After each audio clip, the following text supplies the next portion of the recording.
The views and opinions expressed in the following program are those of the program host and do not necessarily reflect or represent the views and opinions held by TCN TV Network Incorporated. Due to the social nature of this broadcasting channel, videos may contain content copyrighted by another entity or person. The TCN TV Network claims no rights to the said content. TCN TV Network cannot be held accountable for the copyrighted content. TCN TV Network is a messenger and sharer of information and strives to verify but cannot warrant the accuracy of copyrights or completeness of the information on this program. And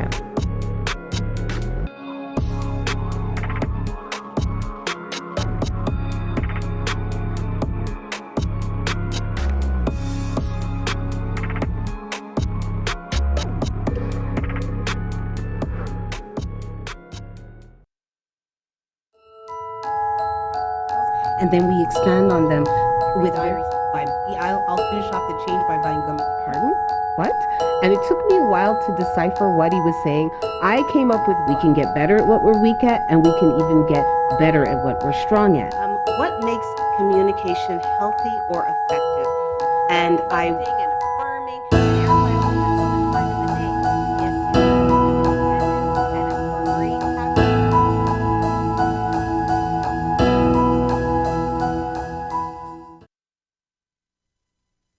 Welcome to this edition of What Matters. I am your host, Erica Lita, here with you on this last calendar day of 2019.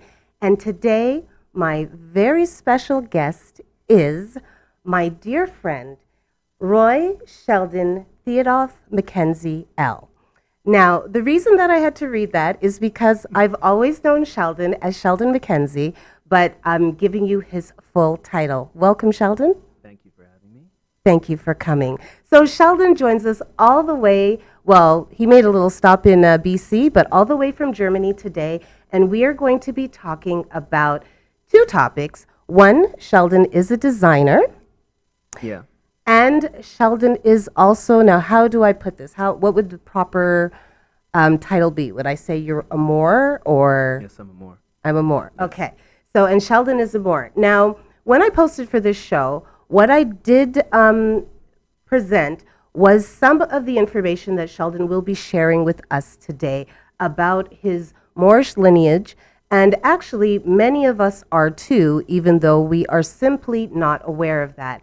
And today, on this last day of the calendar year, I wanted to bring some new information, some enlightenment, and Sheldon is definitely the man to do it. Thank you. So, Sheldon, you've been studying your Moorish lineage for how many years? It started back in 2011, like mid-2011 until now. Until now. And what put you on that track? Well, in 2011, I was going through a tough time. I wasn't working, so I'm a freelance designer for footwear. And 2010 and 2011 was a tough time finding work. So I'm a person that always looks for a spiritual answer for what's going on. And so I wanted to find out what was going on, and I said, okay, normally when you look for information, only Europeans and stuff come up. So I said, no, I want to see something from my people. And I've always been interested in astrology and numerology and different sciences. So I just started looking on the web for information, whatever I could find, read up on. And that led me to YouTube, and then led me to a couple of videos. And I came across two Moorish master teachers, actually, and I didn't know that they were Moorish master teachers at the time. So I came across Alim Bey. I saw one of his videos, and he was diving deeply into metaphysics. And metaphysics is pretty much math. Like I come from a family that's really good in math, and the universe runs on math. So I listened to a couple of his videos, and they're really interesting. And then I stumbled across another Moorish master teacher, Asir, the Duke of Tears. Okay. And he said two things in the video that just made me think, that's common sense. And it made me think, interesting. So he said, if God made man in his likeness, and we are the first people on the planet, what does that say about us? And then he said, if the sun is the giver of life on the planet, and it gives us energy, and it kills them, what does that say about us? So I thought, okay. Just those two things he said, I'm like, okay, I got to listen to this guy. And I listened to a couple of his podcasts and a couple of his videos, and then I decided to contact him.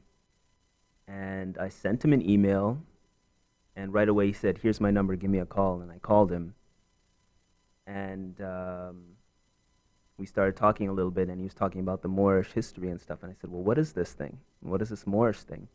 And he said, well, where are you now? I said, I'm in Nuremberg. I'm at Nuremberg. I said, oh, well, the Moorish history is huge in Nuremberg. Just walk around the city and see what you find. Okay. So that brings us to, I'm actually going to pull up some of the images that you sent me. So let's backtrack a little bit. That was the beginning of Sheldon's journey into finding more about his Moorish lineage. Now, Sheldon and I have been friends for several decades. Literally. We'll leave it at that. He is actually my most long-standing friend, I believe. Wow. Yep, he is my most long-standing friend. I've known him since elementary school. And so I have been privy and privileged to kind of take part in Sheldon's journey. Every time he learns something, he teaches. And that's one of the things I love about him best.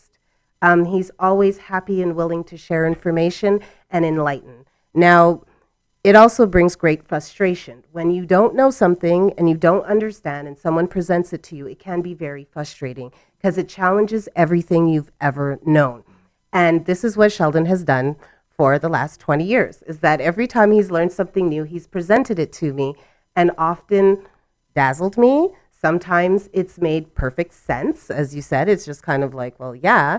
And then sometimes it's had to me rethink everything that I know. Now, Sheldon and I grew up in Montreal, and then Sheldon began to globetrot.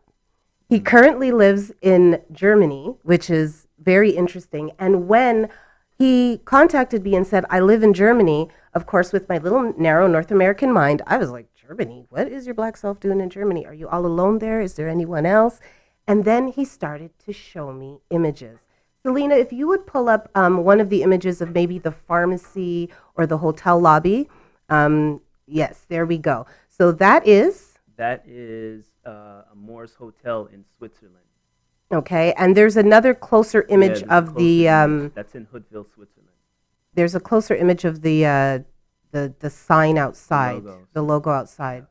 If you might see another one. It's a woman, or is that a man? No, it's just a Moor. Just the Moor? There. No, that's but that's one of them. That's one of them. So that's from the pharmacy. That's Mohren is German for Moor. Apotheke is pharmacy, and that's in Nuremberg, as you can see, and that was founded in 1442, and that's the logo. Selena, did you just say wow?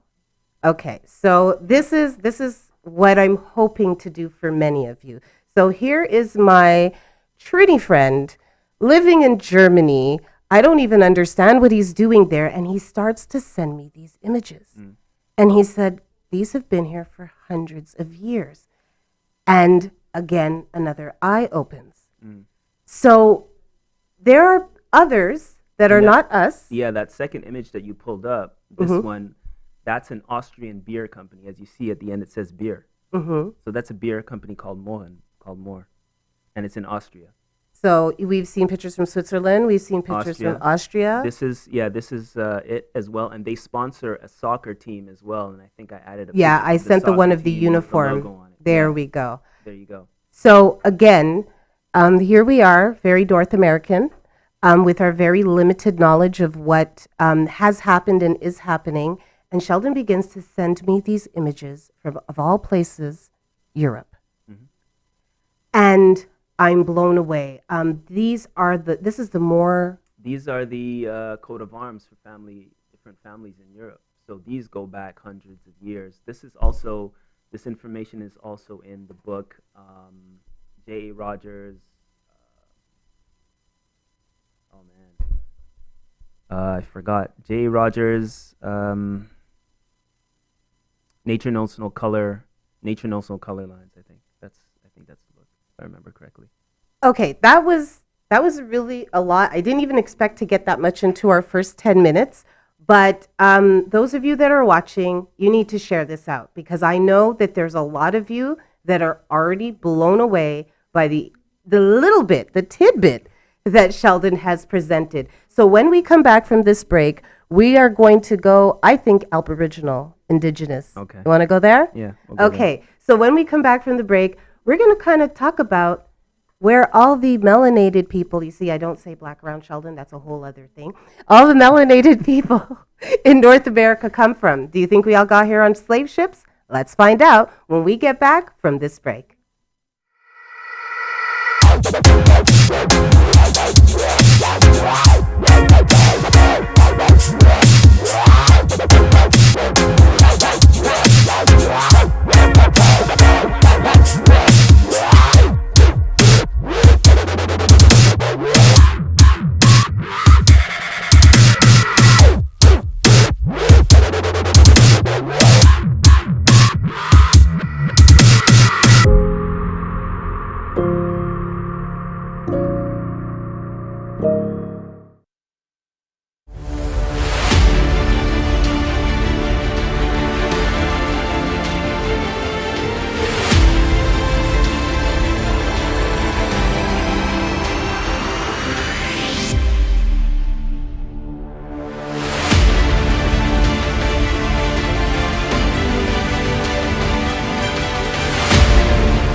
Welcome back to this edition of What Matters. I'm your host, Erica Lita, and I am here with designer, Moor, globetrotter, good friend, Sheldon Mackenzie. Thank you so much for taking this time to join me.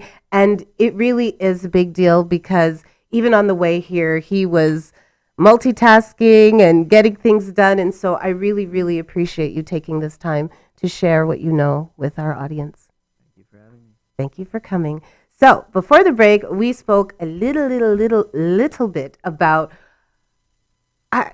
it's so much. Moor's history, where they came from, the images that are found all throughout Europe and are very normal and very common for a lot of Europeans.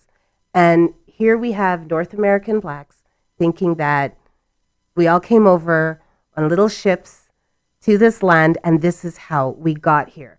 So before we go there, we will, and I'm going to mention this again, a few of you have already asked for the information. Where could you do some research, some YouTube links, so forth. Sheldon actually has a YouTube channel, and it's called the Canaan Land Moors. Yeah.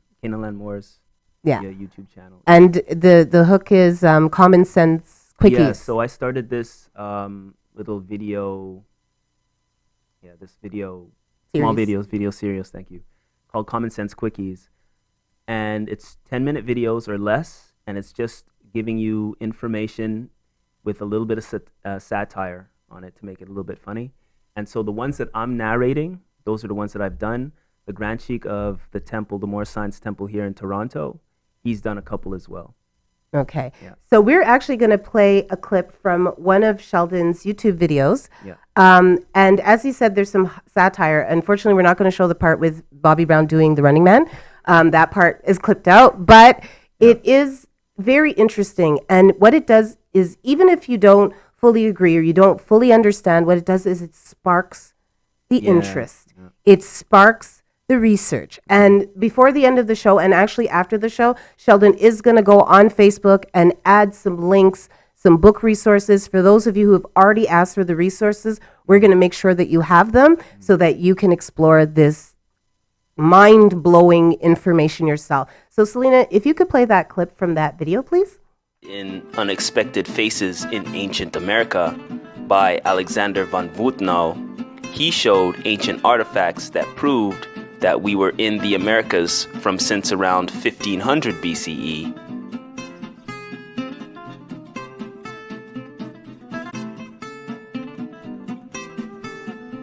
and all the other examples that we were here long before the so-called African slave trade.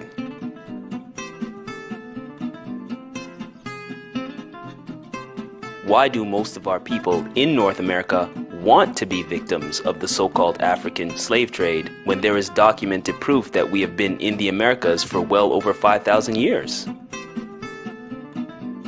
Fact is, the vast majority of us were already in the Americas for thousands of years before the so-called African slave trade.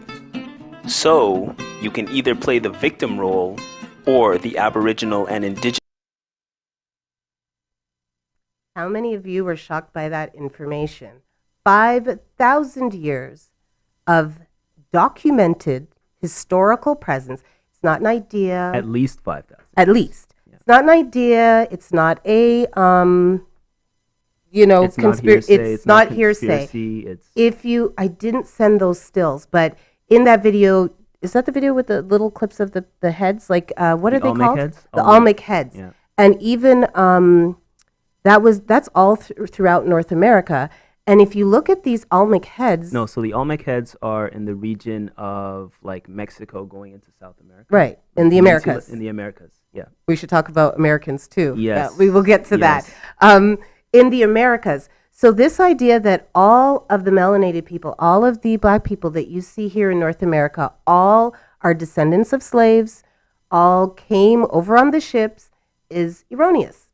We didn't all get here like that. There's actually, before Sheldon dug this deep and went this far back, I had even discovered that there were black men in the United States of America before slavery who owned land, who owned businesses, who had good relations with their peers. And they were classified as Moors, actually. And they were classified as Moors. And this black-white race thing is actually a very North American Yes. idea. Even a few weeks ago, I mentioned speaking to a woman from Venezuela who had gone over to Trinidad to learn English. And even for her, growing up in South America, differences were between education and money, kind of where you lived, but not your skin. And so she was very surprised to go over to the Caribbean and find out that people didn't like each other because of the complexion of their skin. She found it weird. We have a lot of Africans coming over to North America saying, I didn't know being black was a thing until I got here. It's a thing?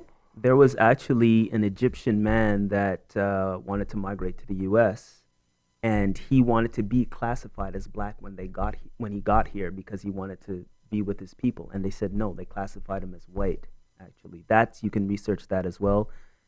The black-white thing is really a class or a caste system, and that's dealing with law. And that's a whole other story. Okay, yes. And I did warn That's a whole other story. Sheldon to please remember that, he's been studying this for years. And so we kind of need more History 101. We can't go to that level yet because, again, a lot of this information is really brand spanking new to many educated people. But remember, we are educated by a system that is not. Go ahead, you finish that part. Is not built for us, really. Not built for us, is not reflective of Reflective of us. of the truth.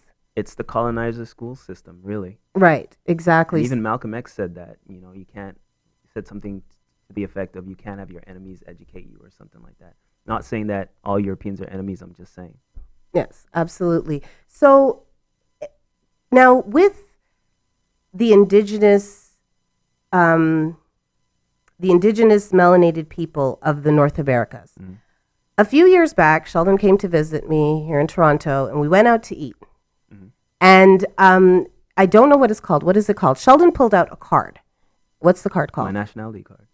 A nationality card. Yeah, now, North American nationality card. does this work in the United States of America and Canada as well? Is it called the same thing? Yeah, it is. The same Okay. thing. So it works all in North America. Okay, so it is called a nationality card. I am sure the vast majority of you have never heard of that. And so we went to the restaurant to eat, and you pulled out your nationality card, which exempts him from taxes. And it's fun because you have to see the waitress's face. When she looks at the card, and she looks at him, and she looks at me, she looks at the card, she says, I'll be right back. And she went back, and I guess after speaking to the owner, realized this was not an argument worth taking up. And so the exemption of taxes. Now, this is a right of all people of Moor descent, yes? It's a right of anybody who's indigenous to the Americas. And so pretty much there was a government here before the Canadian government was formed, or the colonizers came, the Canadian and the U.S. government. So there was a government here before, and that's why I'm trying to go slow, That's why when George Washington came, he wrote a letter to the Sultan of Morocco thanking him for letting him be here. And they were paying tribute to the Sultan of Morocco. So that government was here before. And so once you're a part of that government, we allowed the Europeans to come here and set up along the eastern seaboard, and they had to pay us tribute. So that's kind of it in a nutshell. Okay, so that's kind of the simplified version. And again, we said we would provide links where you could delve in deeper and do research at your own pace. But what I don't understand is, I mean, the fact that there was a transatlantic slave trade is not, again, disputed. This is a fact. Right. We know this. Right. And actually, this is very interesting. This just popped into my head. I have a Facebook friend who constantly states there are this many black people in America, the United States of America, and apparently this many slaves came over. So how did this many people turn into this many people? It doesn't make sense. Demikos, I am speaking to you. And see, this is just coming to me, guys. This is why live is very interesting, because I don't know if you saw the light bulb go above my head, but that would explain the discrepancy in numbers. Right. That how did you have, and I don't know the numbers, guys, I'm really sorry, this many slaves come over, and now you have this many black people in North America. I mean, yes, we do procreate, but not at that rate. So that would really explain that discrepancy in number, because we do know that that is one of the things that the Europeans, the colonizers, did when they came over, is that the indigenous that were here were wiped out or enslaved.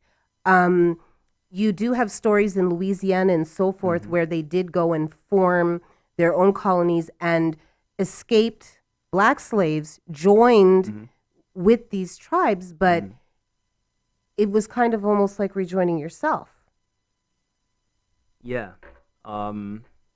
Is that something that we can dive into now, or do we have to take another segment? Wait, you see, that's good, because you see he's on point. I showed him that we do have to take a break. So after this break, wow, you see, I just figured something out. So after this break, we're going to delve into that a little bit more, and we will also pay tribute and do give some airtime to your vision and your dream that has actually come true. And we'll talk about this more after the break. Are you retiring smart? Make your home's equity work for you. With your home's equity and our 30 years of experience, the Retire Smart Properties team can help you achieve the quality of life you've always wanted. Our services are 360 degrees. We'll give you advice, take care of staging and selling, and help you find the perfect home and community to transition to. It's time to enjoy the retirement lifestyle you deserve. Visit our website today to learn how you can use your home to retire comfortably. The Retire Smart Properties team, powered by RE/MAX West. At Benjamin Law, we understand the real cost of personal injuries. As the victim of an accident, you may be the one who's physically hurt, but your main concern is that your family are the ones who will pay the price. Benjamin Law will be there for you, helping, supporting, and working tirelessly to resolve your personal injury case. Call 1-855-899-4878 or visit benjaminlaw.ca and let our family of lawyers help your family.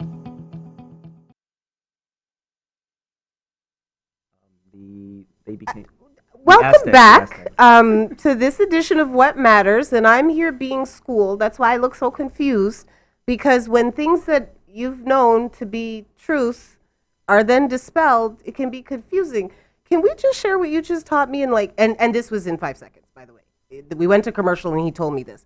So you guys know about Mansa Musa, right? And if you don't, you need to look him up. He was the wealthiest person who's ever lived in the history of Still till history. today. Still till this Still day. to today, including all the new billionaires and whatnot, Jay-Z included.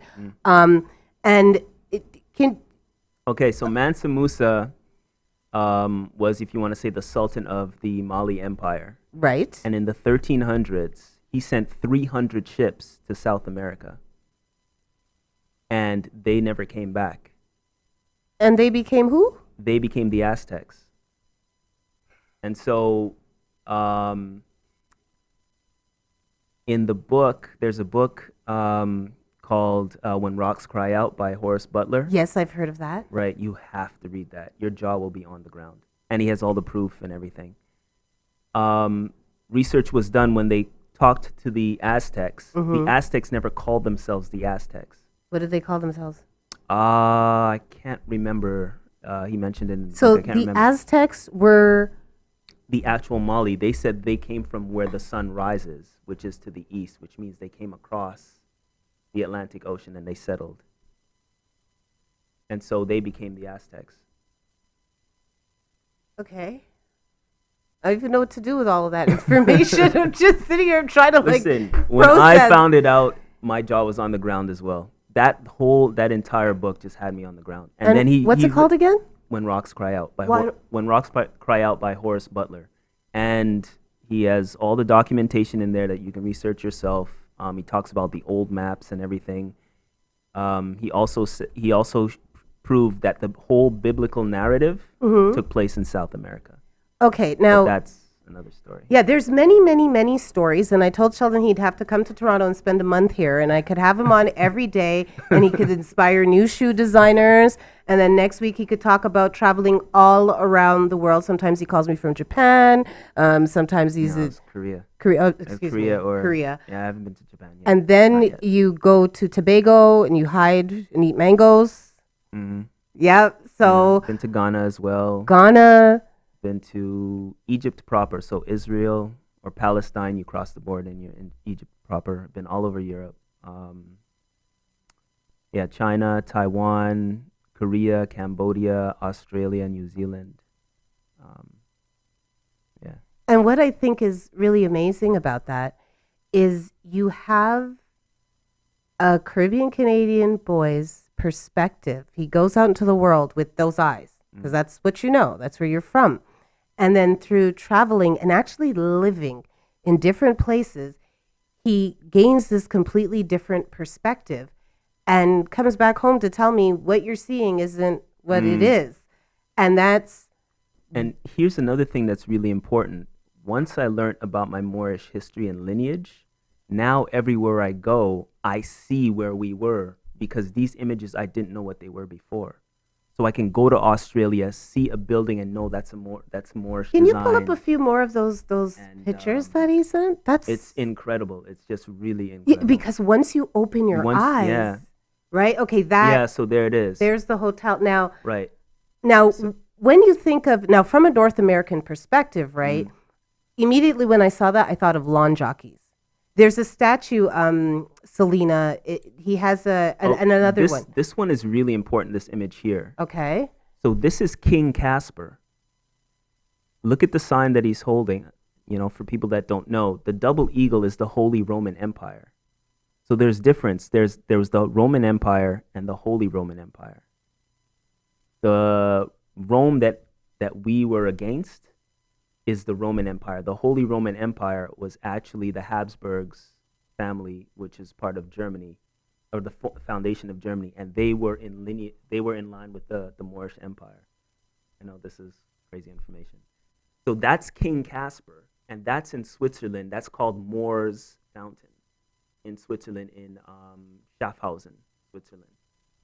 And that's the Cerati Moor as well. That's a chocolate company, a German chocolate company, Cerati Moor. Okay, so that's the image that I wanted to actually talk about. Thanks, Selena, for pulling that one up. Now, in North America, especially in the United States, they have these things called lawn jockeys, where you had actually pretty crudely painted black jockeys, and people start taking them off of lawns and so forth. So looking at those kind of stylized images that you're showing me, the pharmacy sign and so forth, again, through North American eyes, you're looking, oh, that's disrespectful. You made the lips so big. But that's what we look like.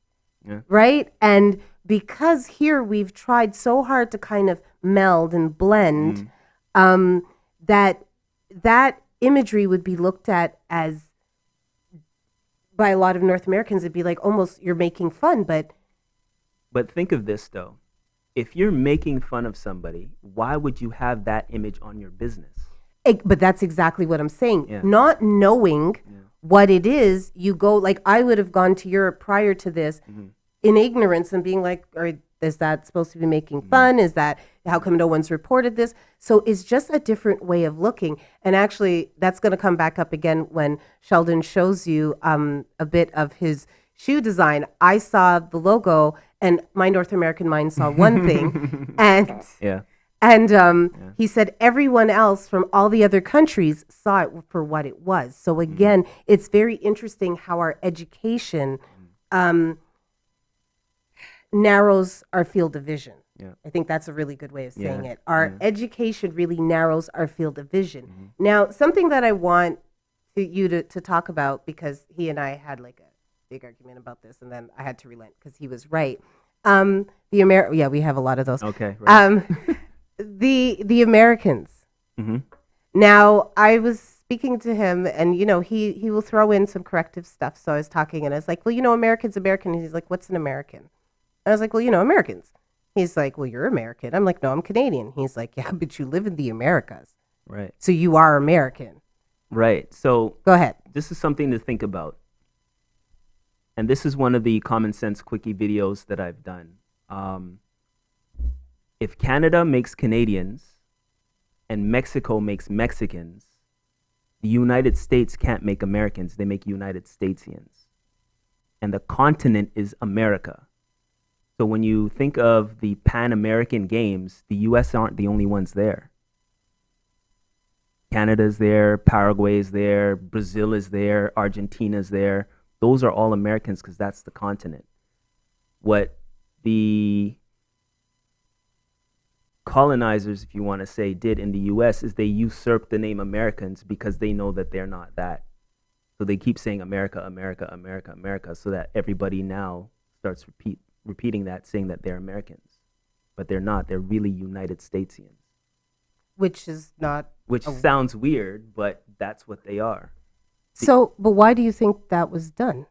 I think it's to usurp the name of Americans, or the title of Americans, to show that, yes, we are part of this land, but really they came from Europe, so they're not really Americans. Matter of fact, if you look in a dictionary, an older dictionary, and you look up the word American, it says the copper-colored races that were here when the Europeans got here. So if you take out a penny and you put it on your skin, you'll find out who's copper, who's not. Just another kind of like a common sense thing that ignites the train of thought of why is this way? Why have things been put to us in this manner? And I do recommend that you do watch some of those videos because they are very interesting. And again, disagree, agree, believe the history. Take a look and answer the question for yourself. And what you will find is that you don't have the information in which to answer it. So you have to dig further, which is what brought you to this journey of... Yeah. When I was finding out all this information, my jaw was on the ground. And the same quote-unquote ignorant, and when I say ignorant, I don't mean stupid, I mean just without lack of knowledge. Without knowledge, the same questions that people ask, I ask the same questions. But then it just made so much sense. And it also made a lot of sense because I was actually at Germany and I'm walking by the Moor's pharmacy that I've walked by the last 8 years. And then now I see it. Now you see it. There's the logo. The logo's on the door handle. Then I went to Regensburg. I checked there. There's a Moor's pharmacy there as well with a different logo. Then I went to Bamberg. There's another one there with a different logo. Then I went to, I know I'm rambling here. I went to, there's a tea shop, a Moor's tea shop in Bamberg. And they had the logo as well. And I was talking to the store owner, and she informed me, a German woman, she informed me that the Lions Pharmacy and the Unicorns Pharmacy is also paying tribute to us. The Lion of Judah Wow. from Africa, and Know your on and so history. forth. And how do you know your history if you don't look for it? So when we come back, Selena, is it really our last segment when we come back? Oh, wow. When we come back, we are going to wrap up, and we're going to talk a little bit about the journey to tranquility and how important it is. We'll be back after this break. My name is Trish Curling, and I am an online coach, personal trainer, and yoga teacher, and your new host of Shaping Life, which is all about understanding that we have the ability and the control to take charge of our health and wellness.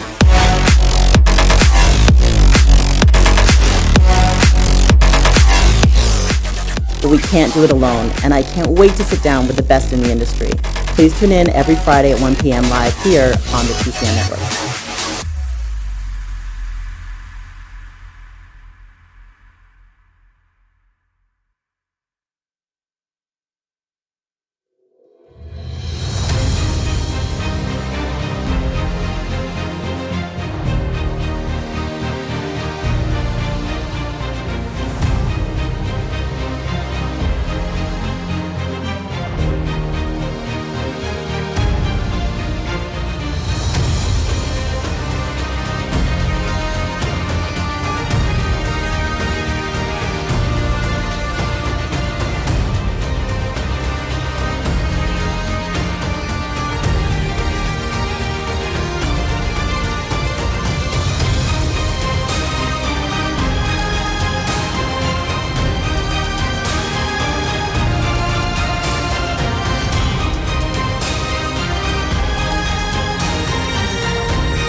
Welcome back to this edition of What Matters. I'm bursting in pride like I made him myself. But many years ago in Dawson College in the hallways, my friend told me that he was going to design shoes. Now, at the time, he had Michael Jordan heavy on the brain, and that was kind of part of the mission, but the mission has evolved. And in front of you, you see, and I really wish you guys could see it. It is exactly what I thought it would be. I really wish you guys could see the quality and the beauty in this shoe. But finally, after many years on this journey, Sheldon has come to design his own brand, his own shoes. I'm so proud of you. You have no idea. And they are as beautiful and as luxury and as high quality as I've always known you to be. Yeah. I'm speechless. These shoes That's the are alloy. Yeah, gorgeous. That's the alloy. So on the screen, you're seeing your... the alloys. So the brand name is Sakina Moor. It's a compound word that I actually made up. Sakina is Arabic and Swahili for inner tranquility. And the Moor is a love affair. So the meaning of Sakina Moor is a love affair with inner tranquility. And the reason I came up with that name or that title is I believe in, or I subscribe to the thought process of once you find out your true calling, a sense of serenity comes over you. Like a tranquil feeling comes over you. And once you experience that feeling long enough, you fall in love with it and you do anything to protect that feeling. And so once you're on your path, there's a calmness, and no matter what goes on the outside, there's an inner calm that you always have. And that's what Sakina Moor means. And so that's where the logo, if you see the logo, is a candle within a keyhole. Yes, the candle within a keyhole. So we were in the car, and again, unfortunately, we don't have an up-close camera because even the box, and if you look at his website, it says that it's a luxury brand. And even the box, when you look at the texture of the box and the quality of it, you see just quality. Even before you open the box, like with all luxury goods, you know there's something magical inside. So I looked at the logo on top and I said, oh, I asked because I know what I popped into my head. And he's like, yeah, it's a candle in a keyhole. And I'm like, oh, it looks very phallic to me. And he said, well, Erica, you know what? Everybody in North America sees something phallic when they look at it. But then you said your friends from... Yeah, when I showed it, when I was designing it, I was, I think, in Vietnam. I was at Vietnam, and I showed some of the workers there, and they picked it up, a candle, right away. Right. I showed it to other people in at Germany, candle right away. Right. It's only people from North America that think it's a phallic symbol. Who sees a penis? Yeah. That's what I saw, guys. And the candle represents, obviously, the light inside. The keyhole is what you see. So if you take, say, meditation, you go deep inside. It's like looking through a keyhole. Right. When you find out what that is, that candle gets lit on fire. And you're supposed to do everything to keep it on. And to keep that lit. Once it blows out, you lose that love for whatever it is, and then you get messed up. Yeah, that's actually one of my favorite words, discombobulated, or kerfuffle. There it is. There it is. So there is the candle in the keyhole, and once you told me that, it was like, duh, obviously, but my North American eyes immediately saw a phallic symbol. And again, that just kind of shows you that our education really, really narrows our view of things. And this is why, to me, if someone says, you know what, I'll give you free college education versus I'll let you travel the world, pack your bag. Yeah. You will learn far more from traveling and going to different places and interacting with different people than you will ever learn in a classroom. And now with the power of the internet, anything they would have taught you in a classroom, you could learn, on the ferries and buses and trains and planes that you would be going. And that is actually one of my dreams, is I would love to pull my youngest out of school and travel the world with him, because I know at the end of it, he would be a far better educated man than any school I could put him in here. There's something I wanted to add. When you're researching stuff on the internet, Google, it's probably better to use a VPN, because if you look up, let's just say you look up Moor on Google from North America, you'll get a limited page on Wikipedia. But if you look it up in Germany, you get the full Wikipedia page, and it's huge. What? So even the information that you get here is also limited. Edited, I should say, yeah. Really? Yeah, I've seen it. That's very interesting. Yeah. So if you use, like, say, a VPN, and, it's a VPN from somewhere in Europe, you'd get completely different information. Wow. Yeah. So that's something else to consider. If this show has sparked an interest, has lit a light inside of you, a little ember of curiosity, that might be also something that you wish to consider. I also, at the end of the show, in the comments, as I said, I've now forced Sheldon to promise to put as many links as he can to videos, to book lists. But also, too, I will remember to comment that if you are looking for information, you may want to use a VPN to really get the full amount of information. So a bit more about, I know this is like a really short amount of time, but I think it's important. And one of my missions, one of my desires is to inspire people. I don't want to make people believe in things that aren't there. What I'd like to do is unearth that fire that's within us, because we all have one. It's just everybody has it. And everybody has it. And so that's also the meaning behind Sakina Moor, is the one thing that unites the entire planet. Everybody has a passion for something. Yeah. It could be your children. It could be sleeping. It could be anything. And when you ask somebody, when you find out somebody's passion, their eyes light up when they start talking about it. So the slogan for Sakina Moor is "Follow your inner flame," which is following your passion. Follow your passion. And that's the path that's been laid out for you, and nobody else. Exactly. And respect your passion. And respect it. And so nobody can tell you how to get there. There's advice that you get, but if you think this is the best way to go, follow that. Follow your passions. And it's interesting because that kind of leads back, because when I had asked Sheldon to be on the show, found out he'd be in North America and it would be on a Tuesday, I was like, what? So I asked him to be on, And he said, well, I thought you'd have a list of questions for me and I'd answer them. And I said, well, that's why my show's called What Matters. Because what I want to know is what matters to you. And when people speak on what matters to them, no questions are required.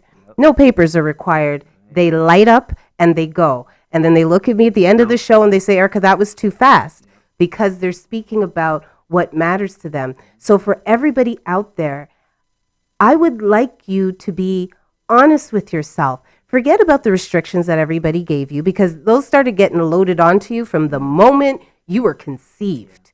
And think about what you love, what lights you up. And like Sheldon said, you know what, if it's sleeping, don't belittle that and say, well, that's stupid. No.